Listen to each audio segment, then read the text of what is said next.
nós fomos curados para a vida eterna.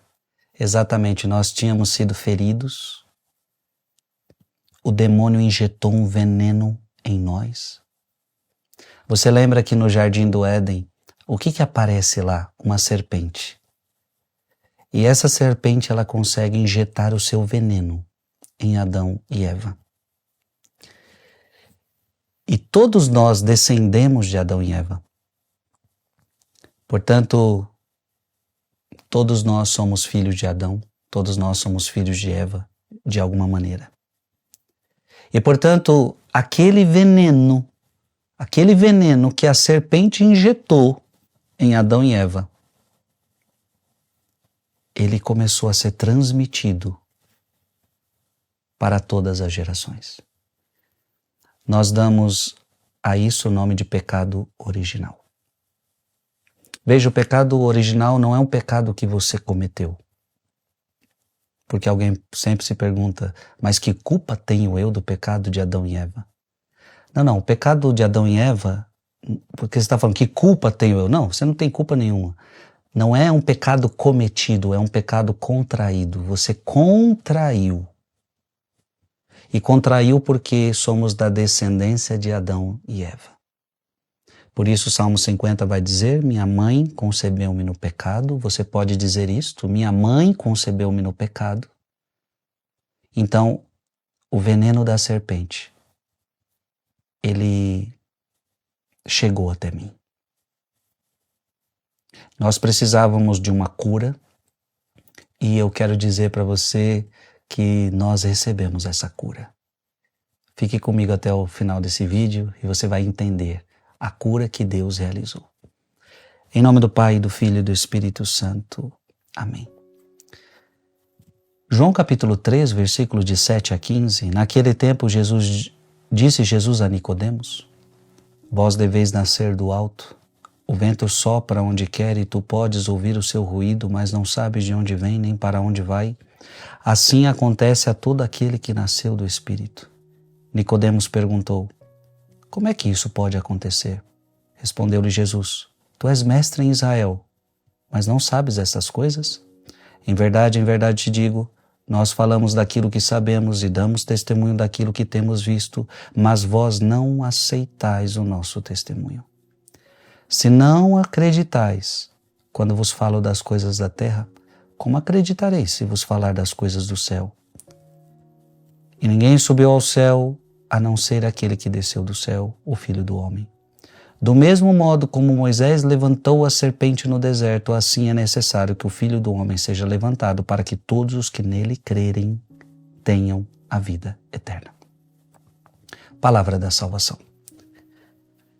No início do vídeo eu comecei a falar para você da serpente que injetou o seu veneno em Adão e Eva. Em Moisés nós temos um episódio onde serpentes, por causa da desobediência do povo, começam a picar o povo. E o povo começa a morrer, começa a ficar doente. Moisés intercede pelo povo e Deus diz o que para Moisés? Coloca uma serpente. Olha que interessante. Se uma serpente picou, coloque uma serpente. Uma serpente num poste. E quem olhar para a serpente ficará curado. E assim aconteceu. Quem foi picado pela serpente, olhava para a serpente e ficava curado. E Jesus mesmo faz o paralelo. Assim também vai acontecer, Nicodemos. Quando eu for levantado da terra, atrairei todos a mim. Ou seja, do mesmo modo como Moisés levantou a serpente no deserto, assim é necessário que o Filho do Homem seja levantado no poste, na cruz, para que todos os que nele crerem tenham a vida eterna. Ou seja, o Filho do Homem vai ser colocado na cruz. Quem crer nele será curado do veneno da serpente.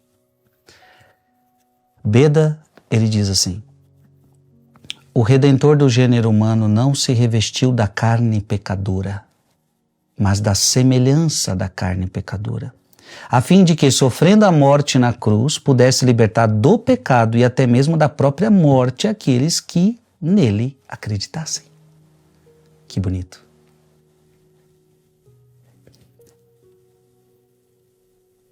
Ele se faz pecado mas ele não tem pecado. Veja, o Redentor do gênero humano não se revestiu da carne pecadora, mas da semelhança da carne pecadora. Ele se fez maldição. A semelhança da carne pecadora. Do mesmo modo que aqueles que olham para a serpente de bronze que tinha sido erguida como sinal eram então curados da morte temporal e das feridas causadas pelas mordidas das serpentes, assim também aqueles que contemplam o mistério da paixão do Senhor, crendo, confessando e imitando sinceramente são salvos para sempre de toda a morte que incorreram ao pecar em mente e corpo. Que bonito.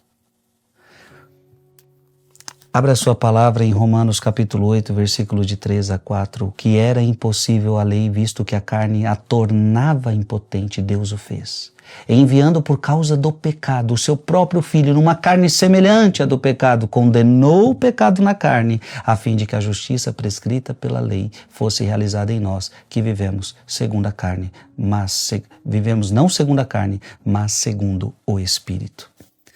E por fim, 1 Pedro, capítulo 2, versículo 24.